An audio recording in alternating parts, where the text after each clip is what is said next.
जब 2013 में भारतीय जनता पार्टी ने मुझे प्रधानमंत्री पद के उम्मीदवार के रूप में निश्चित किया तो मैंने सबसे पहला काम किया था रायगढ़ के किले पर जाकर के छत्रपति शिवाजी महाराज की समाधि के सामने बैठ करके प्रार्थना की थी।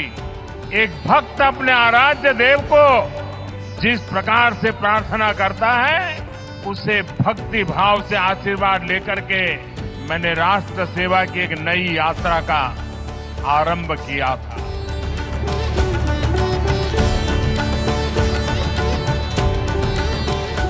ये हमारी सरकार का सौभाग्य है कि छत्रपति शिवाजी महाराज से प्रेरणा लेकर पिछले वर्ष भारत ने गुलामी के एक निशान से नौसेना को मुक्ति दे दी।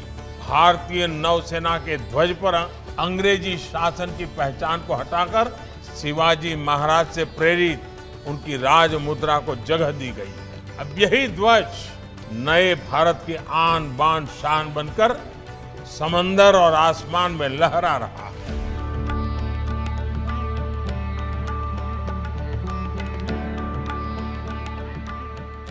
इतिहास के नायकों से लेकर आज के दौर में नेतृत्व पर रिसर्च करने वाले मैनेजमेंट गुरुओं तक हर युग में किसी भी लीडर का सबसे बड़ा दायित्व होता है कि वो अपने देशवासियों को मोटिवेटेड और कॉन्फिडेंट रखे।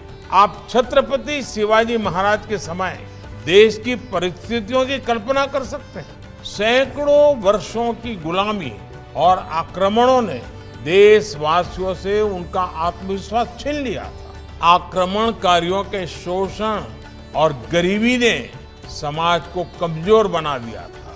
हमारे सांस्कृतिक केंद्रों पर हमला करके लोगों का मनोबल तोड़ने की कोशिश की गई। ऐसे समय में लोगों में आत्मविश्वास जगाना एक कठिन कार्य था, लेकिन छत्रपति शिवाजी महाराज ने न सिर्फ आक्रमणकारियों का मुकाबला किया बल्कि जनमानस में ये विश्वास भी पैदा किया कि स्वयं का राज संभव है।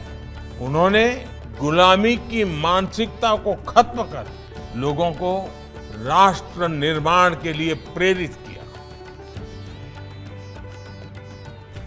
औरंगजेब के अत्याचार, उसके आतंक का इतिहास साक्षी है। जिसने सभ्यता को तलवार के बल पर बदलने की कोशिश की, जिसने संस्कृति को कट्टरता से कुचलने की कोशिश की, लेकिन इस देश की मिट्टी बाकी दुनिया से कुछ अलग है। यहां अगर औरंगजेब आता है तो शिवाजी भी उठ खड़े हो गए।